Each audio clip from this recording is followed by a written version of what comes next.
Good morning, friends. Let's talk today about dynamic of disease transmission.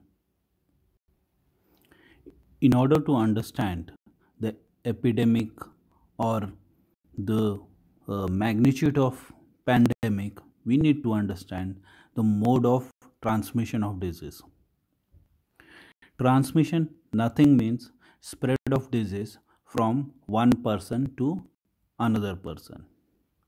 The way this disease is spreading in the community needs to be understood in order to get the exact solution. So, for an epidemiologist, it is very much important to understand the mode of transmission of disease.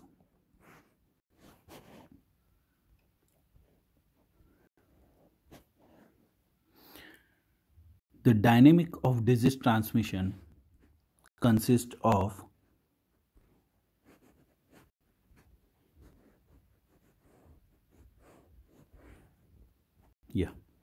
the dynamic of disease transmission consists of infectious agent, reservoir, portal of exit, mode of transmission, portal of entry, and susceptible host.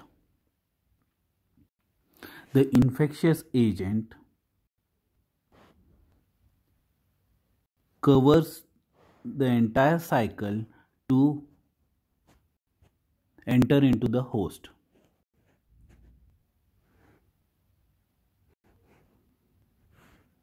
Now, what is infectious agent? Any pathogen, any microbe such as bacteria, fungi, parasite may act as an infectious agent. Infectious agent is nothing but the causative factor or the causative organism for a disease. The criteria for any infectious agent must be considered is number 1 infectivity, number 2 pathogenicity, and number 3 virulence of disease. Let us understand what is infectivity of disease. Infectivity means ability of pathogen to cause infection. Ability of pathogen to cause infection. The strength of pathogen to spread from one host to another is nothing but infectivity. What is pathogenicity?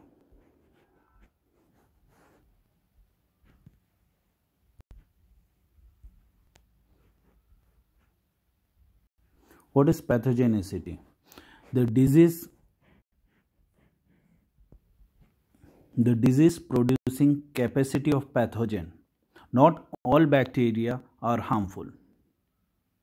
For example, the bacteria which survives in the intestinal flora are not harmful to us. So, not every microorganism will have that strength to cause disease in the host. This is termed as pathogenicity.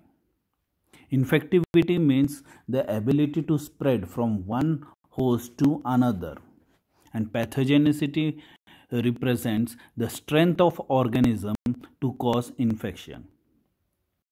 The third one, what is virulence?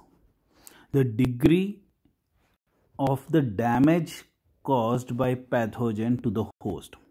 Now, virulence represents the degree in which the pathogen causes damage into the host. So, we have seen what is infectivity, what is pathogenicity, and what is virulence of the disease or the infectious agent. Now, next we shall try to understand the source or the reservoirs. The source of infection is one in which the agent of infection lives and propagates. Now, source is nothing but,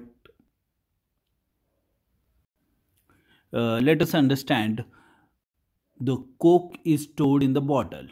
So the bottle itself is the source, right? Similarly, source is nothing but the area or the place in which the infectious agent survives and propagates. Source can be man or animal, from which the infectious agent is secreted into outer environment, from there to the individual. Right? Let us consider. You bring a large bottle of Coke, and when your friend arrive, you distribute the Coke into 6 bottles. Similarly, in this case, the bottle of Coke, the entire bottle of Coke is the source for the Coke which you distributed for your 6 friends. Right? Now, source of infection is nothing but the place where which the pathogen or the microbe lives and propagates. The source, as we have discussed, may be a man or animal. And from this source, the infectious agent is transmitted into the outer environment and from there to the individual, right? Source is nothing but the starting point for the occurrence of communicable disease. Let us understand this. Source is nothing but the starting point for occurrence of communicable disease, right? Now, source of infection.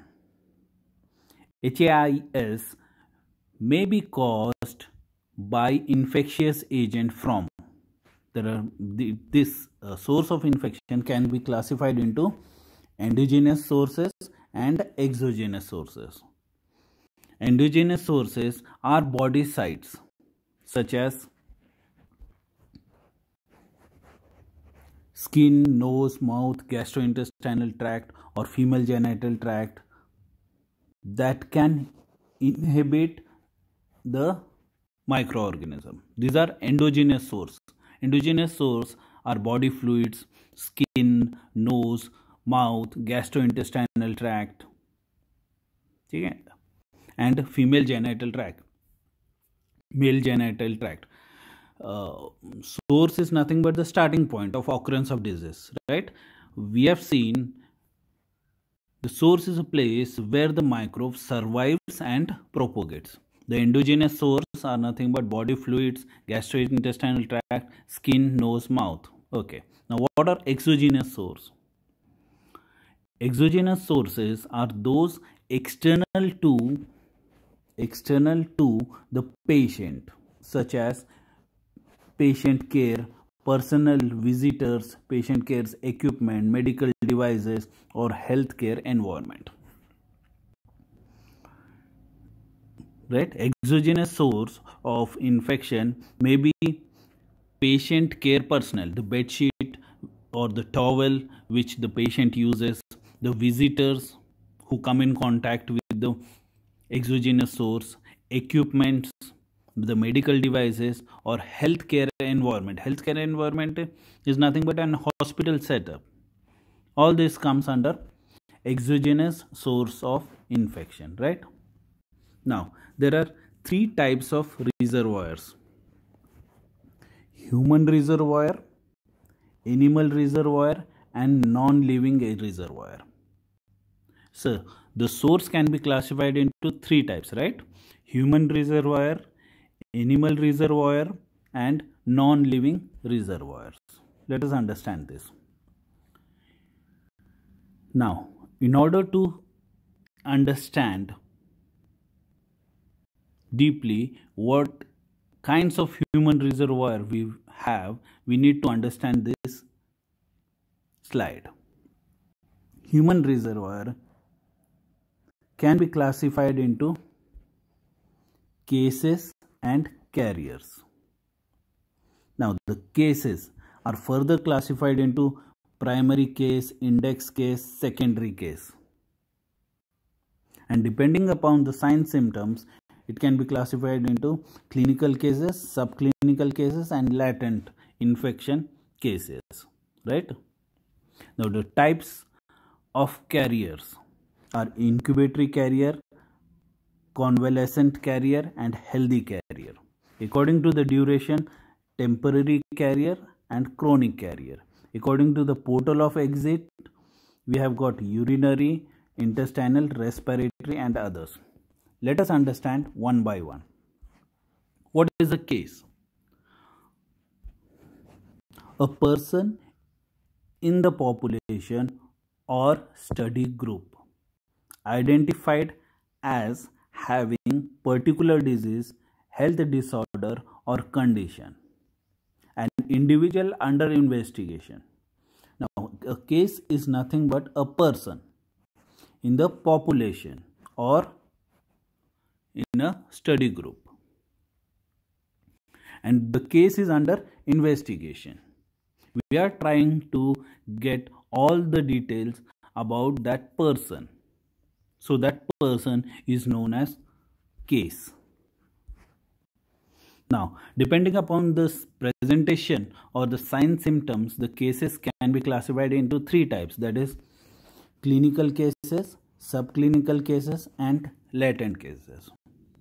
What are clinical cases? Maybe mild, severe, or typical or atypical depending upon the gradient of involvement. Right? The clinical cases, mild sign symptoms may be present, may be severe or typical. Subclinical cases are asymptomatic cases, mildly infected. That does not alert the patient. In subclinical cases, the sign symptoms are silent. Right?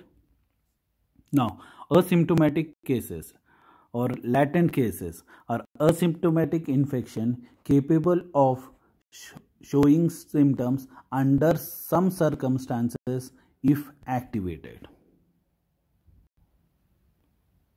Now, subclinical cases, the example of subclinical cases are hypothyroidism, and latent cases. This type of cases, we have got a beautiful example in tuberculosis, latent tuberculosis.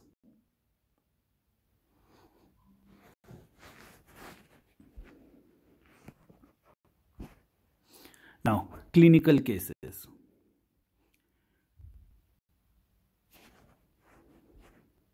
The presentation of sign symptoms depends upon the susceptibility of the host, the virulence, pathogenicity, and infectivity of the microorganism, and the environmental factor. Means this presentation or the way the microbe is going to infect the host depends upon three factors. What we have seen in the next lecture, previous one, I mean to say, the host, agent, and environment. This is nothing but epidemiological triangle or triad. These three factors are responsible for the spread of disease, right? Now, what are clinical cases? The clinical illness may be mild, moderate, typical, or atypical, severe to fatal. Epidemiologically, mild cases may be more important source of infection. This is important thing.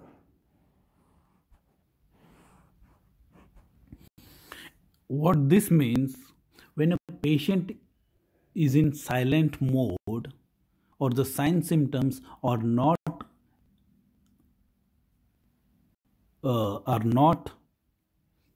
exaggerated, when the sign symptoms are few, the patient fails to understand that he is a sick person, and the same patient is ambulatory, moves from one place to another without any difficulties. So, such cases are more dangerous in terms of epidemiology. Epidemiologically, mild cases may be more important source of infection than severe cases, because severe cases or the patient which are severely ill has to be admitted, right? But the patient who presents with few symptoms or mild symptoms are generally ambulatory in the society. So there is more chances of spreading of the disease from mild cases, right? Subclinical cases. It is also known as inapparent, covert, missed, or abortive cases. The disease agent multiply in the host, does not manifest sign symptoms. Means the agent is in the host, but it does not present any sign symptoms. Such cases contaminates the environment in the same way as clinical cases. Even subclinical cases are dangerous because they are spreading the disease without any sign symptoms, right? Subclinical cases play a dominant role in maintaining the chain of infection in the community. So, both clinical cases, mild clinical cases and subclinical cases are epidemiologically significant. Latent cases. Latent cases. The example we are going to see is of tuberculosis. Tuberculosis bacteria lives inside the lungs, maybe for several years, but does not present any sign symptoms, without sign symptoms, right? The patient is asymptomatic. But as soon as the bacteria get a favorable condition, the spread of pathogen occurs throughout the lung, causing tuberculosis, active tuberculosis, right? And this presents with sign symptoms. Let us consider an example. Suppose a patient X has got infected by tuberculosis bacteria, but his immune system suppresses the bacilli and reaches a latent stage. But the same individual who gets later on infected by HIV virus, now in this case his immune system fails to hold on this Mycobacterium tuberculosis, and the spread of tuberculosis occurs throughout the lung, causing sign symptoms of tuberculosis. So the bacteria which was in sleeping mode has been activated. Such cases are termed as latent cases, right? Now, what is a primary case and an index case? A case is a person who has been diagnosed as having a disease, disorder, injury, or condition, right? We have seen the definition of case. A case is a person in the population or a study group who has been diagnosed with the disease, right? Now, the first disease case in the population is known as primary case. The first disease case in the population is known as primary case, right? Now, what is index case? The first disease case brought to attention of the epidemiologist is known as index case. So, this is important. The index case is not always primary case. Right? Now, the case or the primary case is the first case. Remember this. Primary case is the first case in that population who has been infected by the agent. But index case is that case which is brought into the notice or which is recognized by the epidemiologist. Right?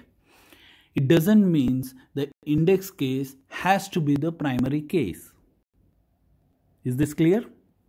Right. Now, index case. Person that comes to the attention of public health authority or the epidemiologist. Right? Primary case is first case of communicable disease introduced in the population unit. Secondary case, the person who acquires the disease from the primary cases are secondary cases. Now, index case is the first person to be brought into the notice of epidemiologist. And the primary case is the first case in the population. Secondary case, the cases which gets infected from the primary cases are secondary cases. Is this clear? Okay. Now, what are carriers? And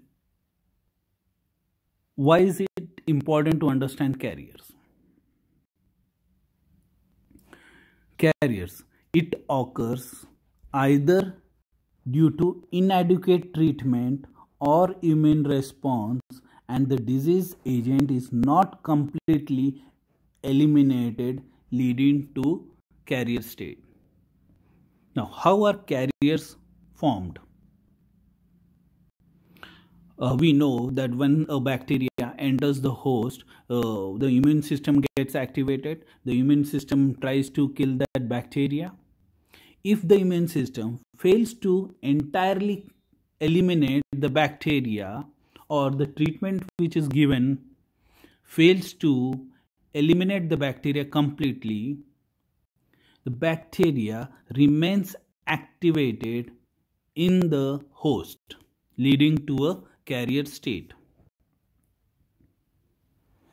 Let's see further. It is an infected person. It is an infected person or animal that harbors a specific infectious agent in the absence of clinical disease and severe as a potential source of infection to other.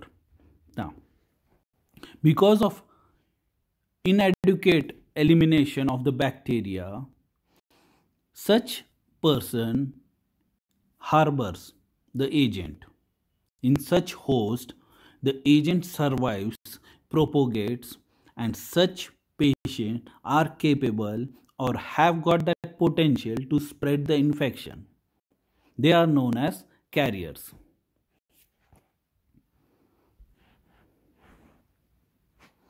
Now, three elements have to occur to form a carrier. What are these three elements? Number one, the presence in the body of disease agent. The disease agent has to be present in the host. The absence of recognizable sign symptoms. This is important. The carriers are asymptomatic. The absence of recognizable sign symptoms. And the third thing is the bacteria has to exit from the body. The bacteria has to be shedded through fecal matter, through urine, through coughing into the environment. These are the three main elements. These are the three main criteria. Number one, that the agent must survive in the body.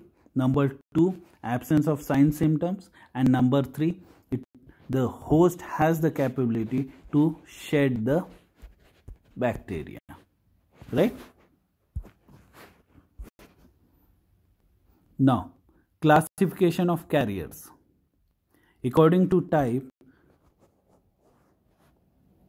incubatory, convalescent, and healthy carriers. According to duration, temporary and chronic. According to the portal of exit, urinary, intestinal, respiratory, and others. Now, 5 major types of carriers. Active carriers. Person who have been exposed to and who harbor a pathogen, disease causing organism, has done so for some time even though may have recovered from the disease. Now, what is active carrier? The patient who has been exposed to the pathogen, who has been cured, has been recovered, but still for some time has the ability to spread the disease. Those persons are active carrier. See, first the person has to be exposed to the disease. The person must harbor the pathogen, means the pathogen survives and propagates in the host, and for some time it has got the ability to spread the agent. Now, second type is convalescent carrier. Person who harbor a pathogen and who are in recovery phase. Now, active carriers after treatment, right? Convalescent carrier, person who harbor a pathogen and who are in recovery phase. This is important. Recovery phase means convalescent carrier are those person who are in the recovery phase of the course of disease but are still infectious. Okay. Now, healthy carriers. Person who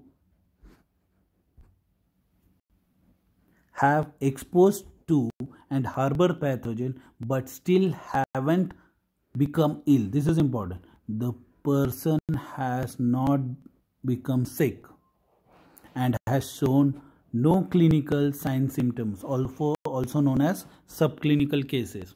These are healthy carriers or passive carriers.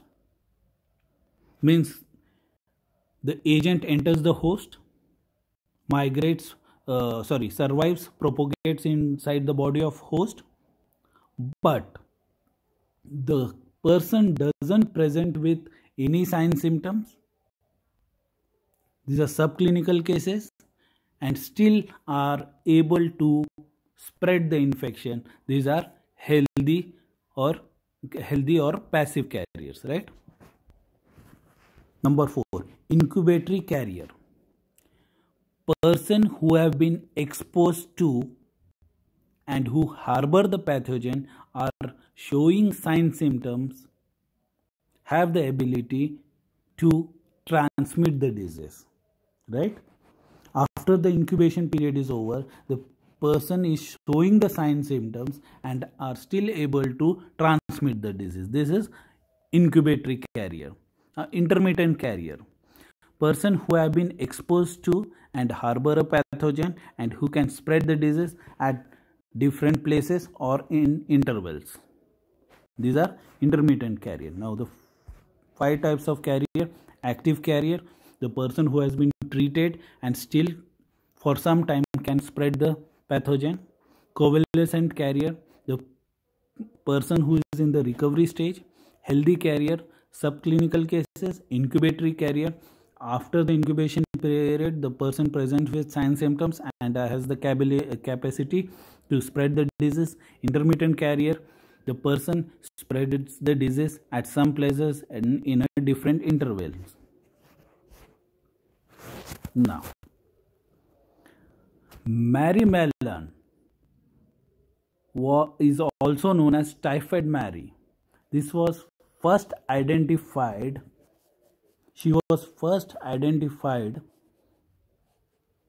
in US as an asymptomatic carrier for typhoid fever. She was the first asymptomatic carrier identified by the US who was capable of spreading typhoid fever. She was presumed to have infected some 50 people who died and due to over the course of her career as a cook. The meal which she made infected the people. Right? Okay. Let's go to the first slide. Yeah. Today we have covered what are infectious agent, what are reservoir,